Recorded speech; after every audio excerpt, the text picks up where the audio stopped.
आप सभी प्यारे प्यारे मित्रों को मुकेश पांचाल बहादुरगढ़ की प्यार भरी नमस्कार। नेकी करके जो दरिया में डाल दोगे अभी, नेकी करके जो दरिया में डाल दोगे अभी, तूफानों में कश्तियां बनकर तेरा साथ देंगे कभी। दोस्तों, Bahadurgarh clean and green association द्वारा 3 बार नेकी की दीवार कार्यक्रम का सफलतापूर्वक आयोजन किया जा चुका है, जिसकी सफलता का श्रेय सिर्फ और सिर्फ आप सभी को जाता है। इसी कड़ी को आगे बढ़ाते हुए 4थी बार बहादुरगढ़ शहर में किला मोहल्ला गर्ल्स कॉलेज के आगे इस कार्यक्रम को 4थी बार और अंतिम बार आयोजित किया जा रहा है। तो आप सभी से निवेदन है, पिछली बार की तरह अब की बार भी हमारा सहयोग करें। आपके घर में जो भी सामान हो, सर्दियों से संबंधित कोई भी कपड़ा हो, जैसे कोट, जैकेट, जूते, टोपी, जुराबें, बनियान, शर्ट, पैंट या कोई भी सामान जो आप देना चाहें, जिससे किसी गरीब का भला हो सके, किसी गरीब का तन ढका जा सके, वो 25 दिसंबर 2016 को किला मोहल्ला लड़कियों के स्कूल के सामने पहुंचाने का कष्ट करें और वहां आए और कार्यक्रम की शोभा बढ़ाएं। दोस्तों, एक कहानी आती है, एक बार 2 किसान होते हैं, दोनों मर जाते हैं और ऊपर यमराज जी के पास जाते हैं। तो यमराज जी उन दोनों से अलग अलग पूछते हैं। पहले किसान को बुलाते हैं कि हाँ जी किसान जी, आप बताइए, जो मैंने आपको जीवन दिया, क्या आप उससे संतुष्ट थे? तो किसान कहता है, नहीं भगवान जी, मैं बिल्कुल भी संतुष्ट नहीं था। आपने मेरे को जीवन दिया ही क्या है? सारी उम्र में परेशान ही होता रहा। जितना मेरा वेतन था, जितना मेरी कमाई थी, जितना मैं कमाता था, सारा का सारा खर्च हो जाता था। कभी दूध वाले का बिल, कभी अनाज वाले का, कभी कपड़े आ रहे हैं, कभी कुछ खर्चा आ रहा है, कभी कुछ खर्चा आ रहा है। मेरे तो कुछ बचता ही नहीं था। मुश्किल से 2-4 हजार रुपए महीने के बचते थे और सारे के सारे खर्च हो जाते थे। मैं सारी उम्र परेशान रहा। तो बोले, भाई तुमने कुछ जीवन में किया भी होगा। बोले, करना क्या था? यही एक छोटा सा मकान बनाया है और एक दुकान ली है, और मैंने जिंदगी में किया ही क्या है? सारी उम्र परेशान होता रहा। तो भगवान जी ने, यमराज जी ने कहा, चलो ठीक है, आप जाइए, चलो दूसरे किसान को ले आइए, उससे पूछते हैं। अब दूसरे किसान को बुलाया गया, उससे पूछा गया, आप बताइए, क्या आप अपने जीवन से संतुष्ट थे? तो वो किसान, दूसरे वाला किसान, बड़ा ही सकारात्मक सोच का व्यक्ति था। उसने कहा, जी हाँ यमराज जी, मैं बिल्कुल संतुष्ट था अपने जीवन से। बोले, आप कैसे संतुष्ट थे? आपको मैंने ऐसा क्या दे दिया? बोले, आपने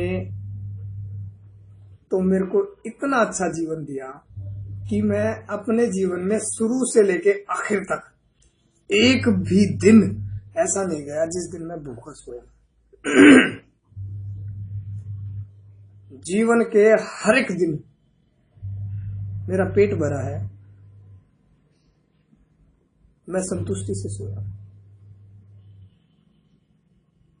और सुन लीजिए, इसके अलावा मेरे घर में कोई भी याचक आया है, कोई भी मांगने वाला आया है, वो कभी भी खाली हाथ नहीं गया। हमेशा मैंने उसको कुछ ना कुछ दे के भेजा है। इससे बड़ी संतुष्टि क्या होगी? तो यमराज जी मुस्कुराए और दोनों को बुला लिया दोबारा। बोले, भाई चलो, मैंने सुन लिया, आप दोनों की कोई संतुष्ट है, कोई असंतुष्ट है दोनों जीवन से।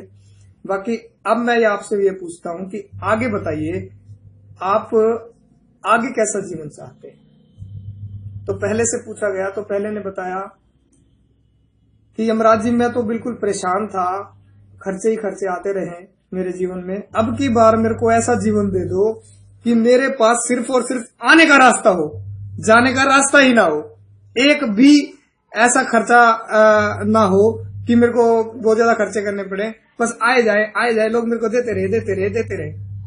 तो भगवान ने कहा चलो तथास्तु। वो चला गया नीचे।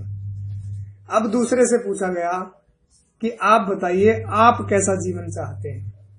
तो उसने कहा भगवान जी मैंने आपको बताया कि मेरे घर से एक बार ऐसा हुआ,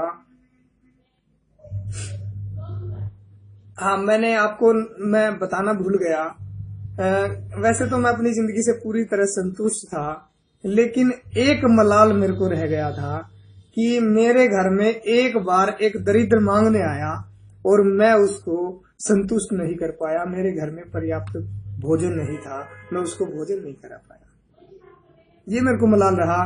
तो भगवान जी आप मेरे को अब की बार जो जीवन देना, तो ऐसा जीवन देना कि मेरे घर से कोई भी याचक, कोई भी मांगने वाला, कोई भी भूखा खाली हाथ ना जाए, वो पेट भर के जाए, कुछ लेके जाए। तो भगवान ने कहा तथास्तु। वो भी नीचे गया। अब उनको जब जन्म क्या मिला, क्या बने, वो नीचे आ गए। तो वो जो पहले वाला कह रहा था ना, जो आने का रास्ता हो, सिर्फ आने का रास्ता हो, कहीं भी जाने का रास्ता ना हो, वो गांव के चौक पर भिखारी बना बैठा है। और दूसरा जो कह रहा था कि मेरे घर से कोई भी खाली हाथ ना जाए, कोई भी भूखे पेट ना जाए, वो उस गांव का सबसे बड़ा सेठ बना। तो दोस्तों इसे कहते हैं नियत से बरकत।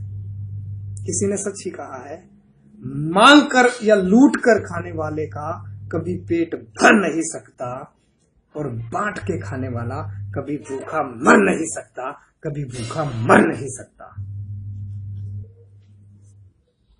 आप सभी से निवेदन है कि ज्यादा से ज्यादा इस वीडियो को शेयर करें, ज्यादा से ज्यादा लोगों को बताएं, ताकि किसी गरीब का तन ढका जा सके, किसी गरीब की मदद की जा सके, आपके हाथ से, हमारे हाथ से दान हो सके। किसी ने सच ही कहा है, स्वर्ग के सपने छोड़ दो, स्वर्ग के सपने छोड़ दो, नर्क के सपने छोड़ दो, किसे पता क्या पाप है क्या पुण्य है, दिल से किसी का साथ दो, बाकी सब भगवान पे छोड़ो। आप सभी का धन्यवाद।